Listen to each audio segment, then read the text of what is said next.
নমস্কাৰ, আজিৰ এই ভিডিঅ'ত আমি জানিম অসমত অৱস্থিত বিশ্ববিখ্যাত কাজিৰঙা ৰাষ্ট্ৰীয় উদ্যান আৰু ইয়াৰ বিশেষত্বসমূহৰ বিষয়ে। আহক আৰম্ভ কৰোঁ। কাজিৰঙা ৰাষ্ট্ৰীয় উদ্যান কোন কোন জিলাত অৱস্থিত? কাজিৰঙা ৰাষ্ট্ৰীয় উদ্যান গোলাঘাট, নগাঁও আৰু শোণিতপুৰ জিলাত অৱস্থিত।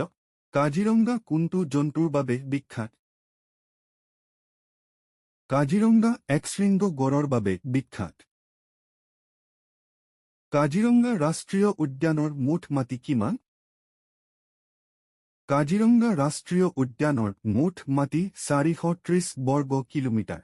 কোন বছৰত কাজিৰঙাক ৰাষ্ট্ৰীয় উদ্যান হিচাপে ঘোষণা কৰা হয়? 1974 বছৰত কাজিৰঙাক ৰাষ্ট্ৰীয় উদ্যান হিচাপে ঘোষণা কৰা হয়। কোন বছৰত কাজিৰঙাক ইউনেস্কো বিশ্ব ঐতিহ্য ক্ষেত্ৰ হিচাপে স্বীকৃতি দিয়া হয়? 1985 বছৰত কাজিৰঙাক ইউনেস্কো বিশ্ব ঐতিহ্য ক্ষেত্ৰ হিচাপে স্বীকৃতি দিয়া হয়।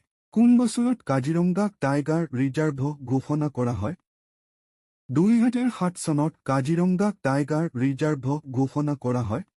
তলৰ কোনটো কাজিৰঙা বিগ 5 জন্তু নহয়? স্নব লিওপাৰ্ড। কাজিৰঙা ৰাষ্ট্ৰীয় উদ্যানৰ মুখ্য কাৰ্যালয় ক'ত অৱস্থিত? কাজিৰঙা ৰাষ্ট্ৰীয় উদ্যানৰ মুখ্য কাৰ্যালয় বোকাখাত অৱস্থিত।